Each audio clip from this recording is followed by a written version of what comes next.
18 দিন বন্ধ থাকার পর জাতীয় চক্ষু বিজ্ঞান ইনস্টিটিউট ও হাসপাতালে চালু হয়েছে সেবা কার্যক্রম। এই মুহূর্তে সেখানে আছেন সহকর্মী শাকির আহমেদ। সরাসরি যাচ্ছে তার কাছে। শাকির, 18 দিন পর দেশের একমাত্র সরকারি বিশেষজ্ঞ চক্ষু হাসপাতাল ও ইনস্টিটিউট জাতীয় চক্ষু বিজ্ঞান ইনস্টিটিউট ও হাসপাতাল কিন্তু চালু হয়েছে আজ সকাল থেকে, অর্থাৎ শনিবার সকাল থেকে হাসপাতালটি চালু হওয়ার পর আমরা দেখতে পেয়েছি যে অন্যান্য দিনের তুলনায় রোগীদের চাপ রয়েছে। অর্থাৎ দীর্ঘ 18 দিন যারা চিকিৎসা করাতে পারেননি তারা কিন্তু আজ সকালে এই হাসপাতালটি চালু হওয়ার যে সংবাদ সেটি পাওয়ার সঙ্গে সঙ্গে তারা এসেছেন। এবং আমরা হাসপাতালের পরিচালকের সঙ্গে কথা বলেছি, জানে আলম। তিনি আমাদেরকে জানিয়েছেন যে এই হাসপাতালের যে যত ধরনের সেবা রয়েছে সব ধরনের সেবা আসলে অন্যান্য সময়ের মতোই স্বাভাবিকভাবে চলছে।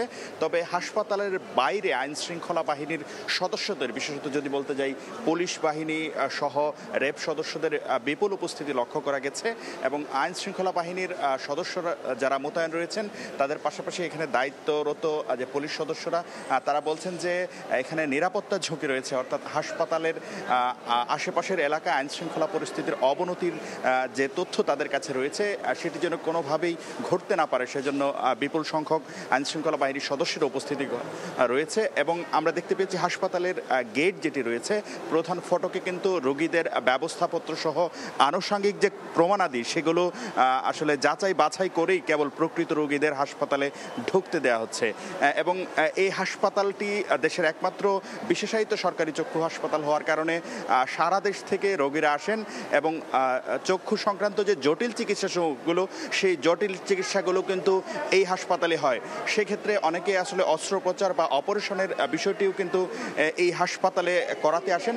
তো 18 দিন ধরে কিন্তু আমরা দেখতে পেয়েছি যে এই অস্ত্রোপচারের বিষয় যেটি, সেই অস্ত্রোপচারের বিষয়টিও বন্ধ রয়েছে এবং এই অস্ত্রোপচার বন্ধ থাকার কারণে যারা পরীক্ষা নিরীক্ষা করিয়ে আসলে অস্ত্রোপচারের জন্য অপেক্ষা করছিলেন তাদেরও কিন্তু দ্বিতীয়বার এই পরীক্ষা নিরীক্ষাগুলো করাতে হচ্ছে। সব মিলিয়ে 18 দিন বন্ধ থাকার কারণে যে ভোগান্তি ছিল সেটির আসলে প্রাথমিক ভাবে বলা যায় যে আজকে সেই হাসপাতাল চালুর মাধ্যমে কেটে গিয়েছে। এই ছিল আমার কাছে জাতীয় চক্ষু বিজ্ঞান ইনস্টিটিউট ও হাসপাতাল থেকে সর্বশেষ খবরাখবর।